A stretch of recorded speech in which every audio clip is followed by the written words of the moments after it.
It's game time. Welcome to Game Time. We're out here in beautiful Rio Rancho for the annual Jamboree. And with me, as you saw, the Pecos cross country team and head coach Patrick Ortiz. Thanks for joining us. Thanks for having us. What type of squad do you guys have this year? I mean, traditionally Pecos has built a really solid program in cross country. What kind of team is it this year? We're pretty dynamic. We have wrestlers, we have cheerleaders, we have runners. A little bit of everything. Yeah, so they all came out this year and decided to join our program, and we have veterans that come back this year, boys side and the girls side, so we're excited, yeah. Your girls team is the defending state champs. Is this year squad as good as last year, better? I would say better. Better? I would say better. Yeah, they're more experienced. They know what the program's about. I've had them for probably like 3-4 years, so they know my philosophy and they enjoy it, and we're excited. We want to be different. Yeah. Last year we had bright pink shoes and a bright pink bow, so everyone saw us on the course and everyone knew that it was Pecos.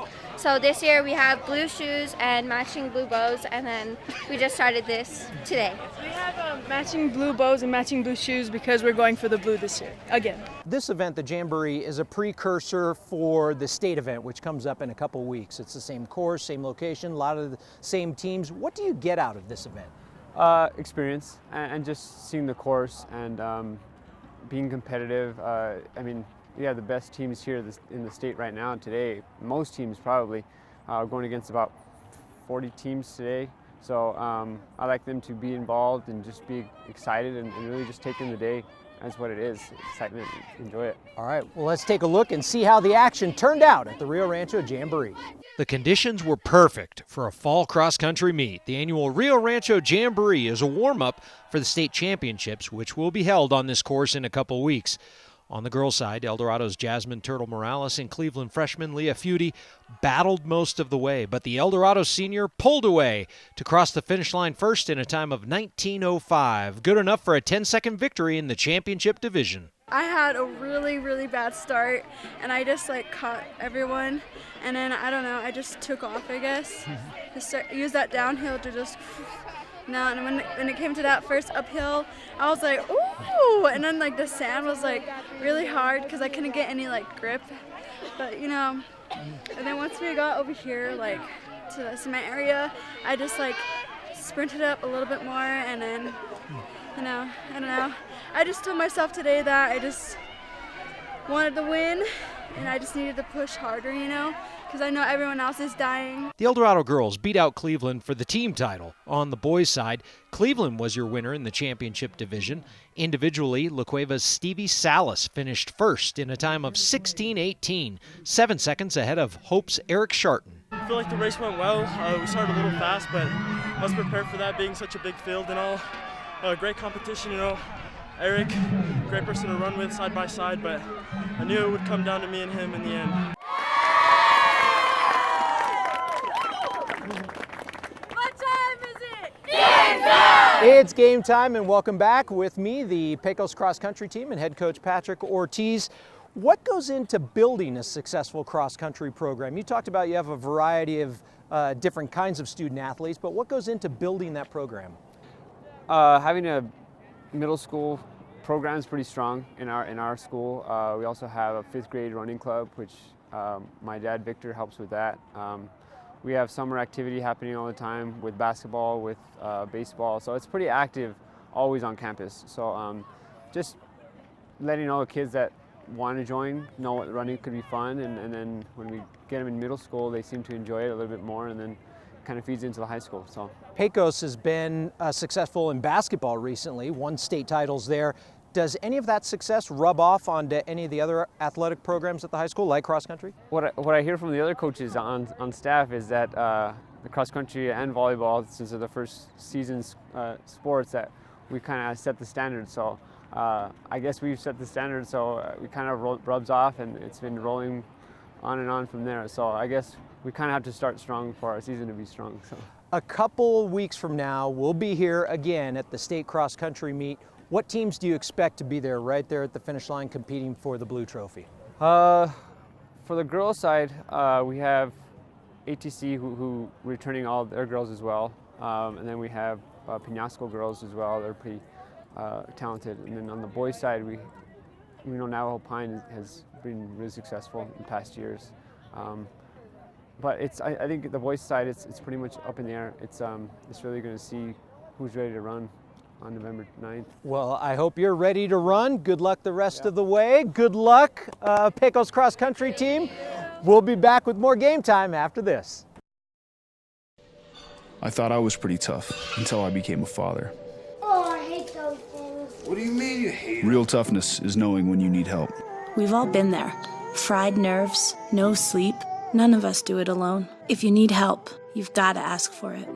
We need to fight for our kids' futures. It's up to all of us to make New Mexico the best place to be a kid.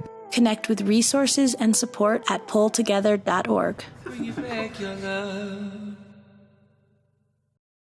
Are you living the life of an athlete? The New Mexico Activities Association brings you Life of an Athlete, a resource for students, educators, and parents to understand the challenges students face. Athletes, did you know one night of drinking will negatively affect your athletic performance for 2 weeks? Or that athletes who drink and do drugs are twice as likely to get injured? Alcohol's effects can reduce a high school athlete's potential by as much as 20 to 30%. Are you living the life of an athlete? Log on to lifeofanathlete.com to find out today. The New Mexico Activities Association is excited to announce the NMAA 24/7 mobile app. Whether you're a student, coach, parent, or player, you can have the power of the NMAA right in the palm of your hand. Find scores and schedules, follow your favorite teams, receive special offers from NMAA sponsors, get state championship information, highlights, features, and much more. Download the free NMAA 24/7 mobile app in the App Store or Google Play. Get it now.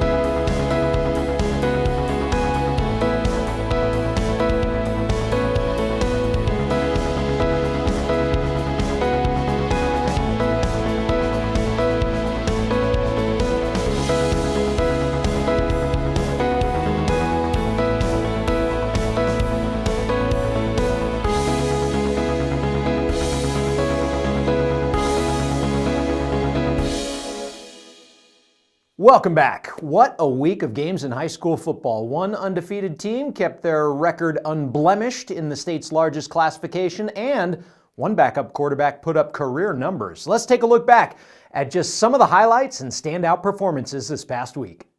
It was a showdown a lot of people were waiting for, Cleveland and Volcano Vista.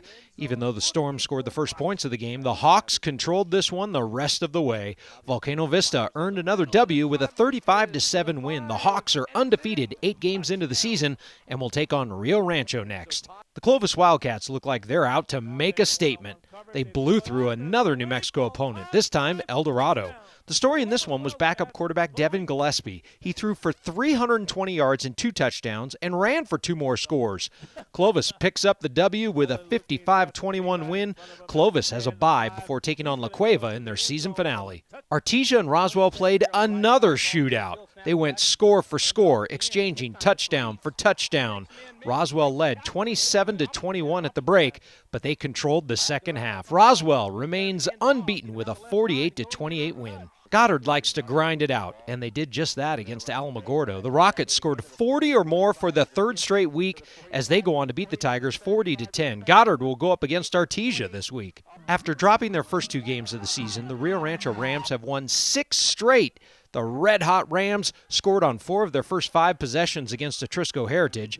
Isaiah Chavez with 3 TD tosses. Rams beat the Jaguars 44-9. Hobbs was at Centennial last week. The host Hawks were involved in a tight one until the 3rd quarter where they outscored the Eagles 27-0. Gabriel Acosta had 3 scores in this one. Centennial finished with a 62-20 win. Kirtland Central put together the full package on Friday against Aztec. The Broncos put up 31 on offense and shut out the Tigers on defense.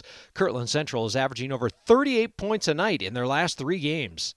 St. Pius and Taos went down to the wire. The Tigers trailed the Sartans 19-14 in the 4th quarter, but Taos put up the only points of the quarter with a go-ahead score in the final quarter to come from behind and beat St. Pius 21-19. The Eunice Cardinals just kept getting better by the quarter against Hagerman last week. Eunice put up 15 points in the opening quarter, 21 in the second, 27 in the third, on their way to a 70-26 victory. Eunice will finish up the regular season against Loving.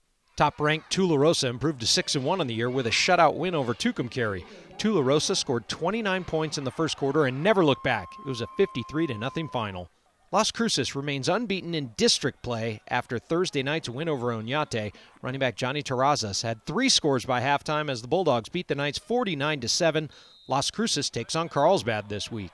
Former Manzano head coach Chad Adcox met up with his old club last week, and his new team, the Sandia Matadors, rallied from a 13-0 deficit to win.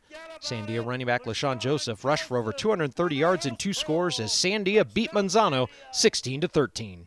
Here's a look at some of the football matchups this week. Las Cruces has won 4 straight, scoring 35 or more in each of those games. Now they host Carlsbad, who hasn't given up more than a touchdown in each game this month. Goddard is at Artesia for a good old-fashioned Southern football matchup.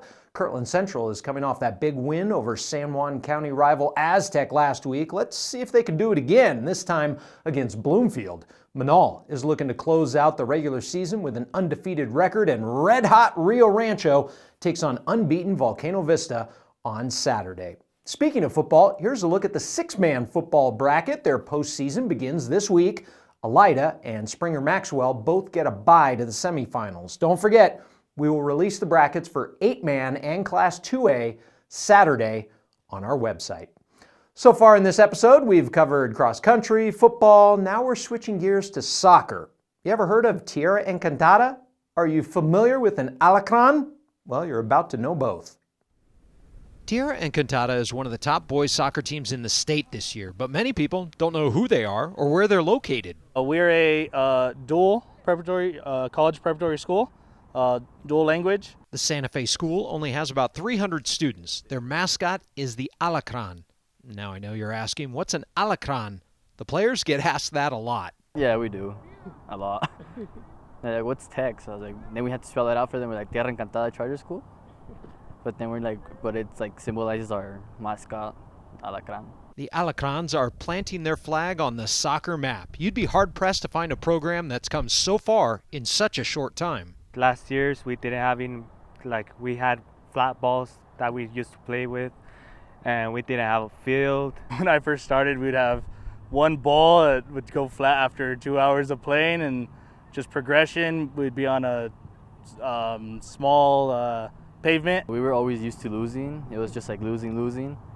And the years passed, and we're just winning. They've only been a varsity program for 4 years. Their first year, they missed state. The following year, they lost in the first round. And last year, they advanced to the semifinals. We saw a bunch of seniors that played a big part of it leave, and then it seemed like we didn't miss a beat. These seniors and juniors really took leadership. A lot of the kids who made that run, who played against India Prep, were like, I want more, and we want more. So, as much as we wish we could have beat India Prep, we learned a big lesson last year, and we're really excited to be able to progress from that. Their success translates into more kids coming out for the program. Last year, they made it to semifinals, and I thought they were pretty good. So I said, let's just give it a chance, and now we're doing good. We see ourselves like in the top teams of New Mexico. It's been a long road. It's been a lot of ups and downs and defeats, really bad defeats, like heartbreaking ones, we'll just say, but there's been a lot of victories. Seeing a lot of my seniors graduating, that's one of my proudest things to see. Coach would love to see his team take the next step and advance to the state final. The Tierra Encantada Alacrans. Now you know who they are, and the rest of the soccer world is also beginning to take notice. That's going to do it for this episode of Game Time. At this time next week, we'll be talking about state soccer matchups along with state football for Class 2A and 8-man. We covered a lot this week. You won't find more comprehensive high school coverage anywhere else, so check us out every week. Until next time, here's your meme of the week.